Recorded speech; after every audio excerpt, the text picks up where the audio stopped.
தமிழக வெற்றிக் கழகம் சார்பில் கடந்த 2-3 தினங்களுக்கு முன்பு கரூரில் நடைபெற்ற மக்கள் சந்திப்பு நிகழ்ச்சியில் 41 பேர் நெரிசலில் சிக்கி உயிரிழப்புகள் குறித்த மக்கள் அளித்த கருத்துக்களை பார்க்கலாம்.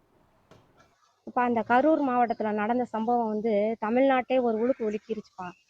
39 பேர் இறந்து போயிருக்காங்க.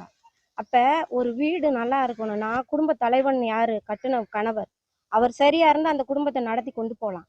ஆனால் அதே மாதிரி தான் இன்னைக்கு ஒரு மாநாடு நடக்குதுன்னா அந்த முதலமைச்சர் பொதுவான இடத்த கொடுத்து அவங்கள நல்ல வழி கொண்டு வரணும். அதை விட்டு போட்டு ஒரு இடுக்கலான இடத்த கொடுத்து அதில் பாதிக்கப்பட்ட 39 பேர் எவ்வளோ மன உளைச்சலோட ஆர்வத்தோட இருந்திருப்பாங்க. ஆனால் அவங்க உயிர் போனதுக்கு காரணம், நான் குறை சொல்ல விரும்பலை யாரையும், ஆனால் கொடுத்த ஆக்கிரமிப்பு கொடுத்த இடங்கள் சரியில்லாத இடம். இதில் விஜய் இப்போதான் வந்திருக்காரு முறையா. அப்போ அவரை பழி வாங்குறதுக்காக இவங்க ஏன் அரசியலுக்கு வரணும்னு நினச்சி இந்த ஒரு திட்டமிட்ட ஒரு சதி தான் இது. நான் குறை சொல்லணும்னு நினைக்கல. ஆனால் அவர் தெரியாதவர்.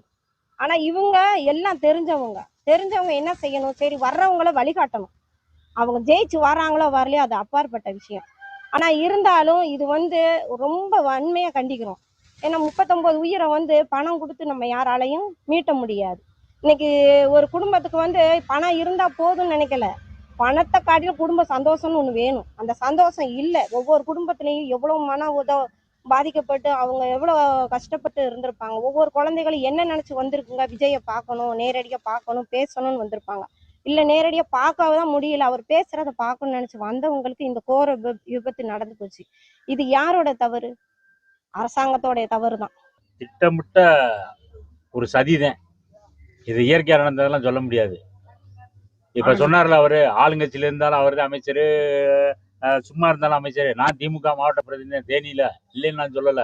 ஆனா இது ஒரு கொலை இந்த மாதிரிலாம் செய்யக்கூடாது. திட்டமிட்ட கொலைன்னு சொல்ல முடியும். 49 உயிருக்கு ஆளுங்கட்சி தான் பதில் சொல்லி ஆகணும். இது மற்றதுக்கெல்லாம் எதுவும் கிடையாது. கூட்ட நெரிசல் கேட்டாரத்தை கொடுக்காம நெரிசலான இடத்தை கொடுத்து திட்டம் போட்டு செஞ்ச வேலையை தான் இது. இது முழுக்க முழுக்க இது ஆளுங்கட்சியினோட சதிதான் இது. இதுல மாத்தியெல்லாம் சொல்றதுக்கு வாய்ப்பு இல்லை. நாங்களும் திமுக கட்சி இது இல்லைன்னு சொல்ல. அதுக்கான இந்த மாதிரிலாம் போய் ஒரு பொறுப்புல இருக்க இப்படி எல்லாம் செஞ்சுக்கிருந்தா யார் பழி சொல்ல முடியும்? முதலமைச்சருக்கே கூட தெரியாம செஞ்சிருக்கலாம்ல. தமிழக வெற்றி கழகத்தின் தலைவர் திரு விஜய் அவர்கள் மிக பெரும் ஒரு விபத்து ஏற்பட்டிருக்கிறது.